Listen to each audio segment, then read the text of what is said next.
ఆంధ్రప్రదేశ్ ముఖ్యమంత్రిగా నారా లోకేష్ని వీలైనంత వేగంగా ప్రమోట్ చేయాలని టీడీపీ ఆశిస్తోంది. అందుకు తగ్గట్టుగా చంద్రబాబు నాయుడు ప్రతి సందర్భాన్ని ఉపయోగించుకుని లోకేష్ని ఎలివేట్ చేసే ప్రయత్నం చేస్తున్నారు.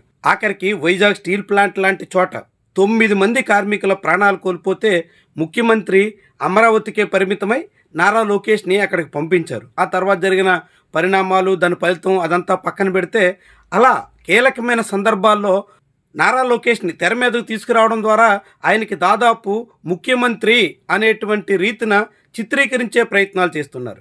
వివిధ శాఖలకు సంబంధించినటువంటి అంశాలన్నింటిలో కూడా నారా లోకేష్ జోక్యం చేసుకునేలా ప్రభుత్వ అధినేతే ప్రోత్సహిస్తున్నారు. ఇలాంటి తరుణంలో కాబోయే సీఎంగా నారా లోకేష్ని ఎప్పుడు ప్రమోట్ చేస్తారు అన్న దాని మీద ఒక పక్క చర్చ సాగుతుంది. సరిగ్గా ఇదే సమయంలోనే నారా లోకేష్ని ముఖ్యమంత్రిగా చేయడానికి పవన్ కళ్యాణ్ అంగీకరిస్తారా అనే చర్చ అయితే ఉంది. కానీ ఇప్పుడు పవన్ కళ్యాణ్ తీరు చూస్తుంటే తాను దేనికైనా సిద్ధమే అనే సంకేతాలు పంపిస్తున్నట్టుగా కనిపిస్తోంది. తాను సిద్ధపడిపోగా తన పార్టీ కార్యకర్తల్ని, జనసేన అభిమానులందరినీ కూడా మైండ్ సెట్ చేసే బాధ్యత ఆయన తీసుకున్నారా అనే ప్రశ్న కూడా ఉదయిస్తోంది. కూటమిలో పెద్ద పార్టీగా తెలుగుదేశం పార్టీకి తదుపరి నాయకుడిగా నారా లోకేష్ ఇప్పటికే డిసైడ్ అయ్యారు. ఆ పార్టీ వర్కింగ్ ప్రెసిడెంట్ హోదాలో ఆయన కొనసాగుతున్నారు. ఆ క్రమంలోనే ముఖ్యమంత్రిగా ఆయన్ని పీఠమెక్కించాలన్న ఆతృత ఆ పార్టీ పెద్దల్లో కనిపిస్తుంది. అదే జరిగితే జనసేన పార్టీలో అత్యధికులు తీవ్ర అసంతృప్తికి గురయ్యే అవకాశం ఉంటుంది. చంద్రబాబుతో పవన్ కళ్యాణ్ సమానం అని భావిస్తున్న అనేక మందికి చంద్రబాబు తర్వాత ఆ స్థానంలోకి లోకేష్ వస్తే లోకేష్ దిగువన ఉప ముఖ్యమంత్రిగా పవన్ కళ్యాణ్ ఉండడం ఏమాత్రం రుచించే అవకాశం లేదు. కాబట్టి ఇప్పటి నుంచే అలాంటి వాళ్ళందరినీ సిద్ధం చెయ్యాలి, మైండ్ సెట్ ప్రిపేర్ చెయ్యాలి అనే ఆలోచనకి పవన్ కళ్యాణ్ వచ్చారా అనే ప్రశ్న అయితే ఉదయిస్తుంది. ఇప్పటికే పలుమార్లు పవన్ కళ్యాణ్ చాలా క్లియర్గా చెప్పుకొస్తున్నారు.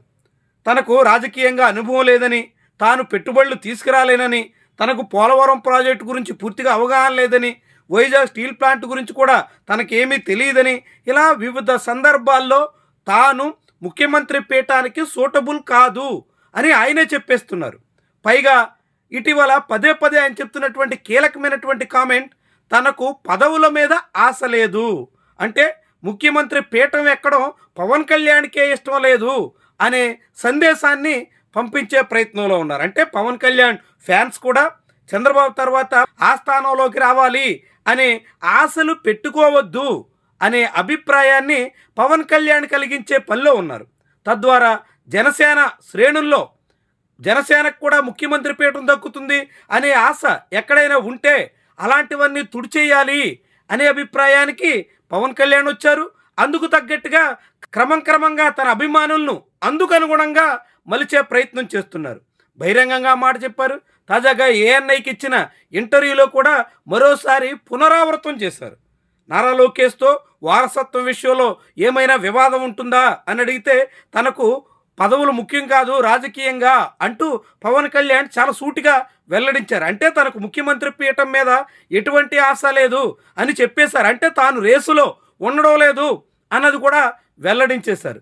తద్వారా జనసేన పార్టీ మీద ఇంతకాలంగా ఆశలు పెట్టుకున్నటువంటి వాళ్ళు కానీ, రేపో మాపో పవన్ కళ్యాణ్ ముఖ్యమంత్రి పీఠం ఎక్కుతారు అని భావిస్తున్నటువంటి వాళ్ళు కానీ వాళ్ళ ఆశలన్నీ పూర్తిగా వదులుకోవాల్సిందే అనే అభిప్రాయానికి పవన్ కళ్యాణ్ తీసుకొస్తున్నారు. చాలా ముఖ్యమైనటువంటి విషయం. ఒకవైపు తెలుగుదేశం పార్టీలో వీలైనంత వేగంగా ప్రమోట్ చేయాలి లోకేష్ని ఆశపడుతుంటే, రెండో వైపు జనసేన పార్టీలో అధినేతే తన శ్రేణుల్లో ఉన్నటువంటి ఆశని క్రమంగా చల్లార్చేయాలి అనే ప్రయత్నానికి రావడం చూస్తుంటే చాలా ఆసక్తికరంగా కనిపిస్తోంది. నిజంగానే పవన్ కళ్యాణ్కి పదవుల మీద ఆశ లేకపోతే మరి తాను ముఖ్యమంత్రి పీఠానికి రెడీగా ఉన్నానని, తనను ముఖ్యమంత్రి చేయాలని మీరు సీఎం అంటున్నారే తప్ప తనను చేయటం లేదని ఇలాంటి మాటలన్నీ ఆయనే మాట్లాడారు.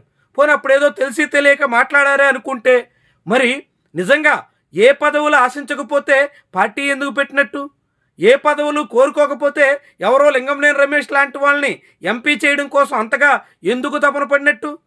అంటే తన లక్ష్యాలు నెరవేరాలే తప్ప తన మీద జనం పెట్టుకున్న ఆశలకు ఎటువంటి అవకాశం లేదు అనేటువంటి సంకేతం అయితే పవన్ కళ్యాణ్ నుంచి వస్తుంది. మొత్తంగా ఏమైనా జనసేన అని వ్యవహారం మాత్రం పూర్తిగా తనకు ముఖ్యమంత్రి మీద, ముఖ్యంగా ఆంధ్రప్రదేశ్లో కూటమిగా 15 ఏళ్ల పాటు కొనసాగినప్పటికీ చంద్రబాబు ఉంటారా లేదా అన్నది పక్కన పెడితే ఎవరు ముఖ్యమంత్రి అయినా తనకు అభ్యంతరం లేదు అనే ఆలోచన అయితే పంచుకుంటున్నారు.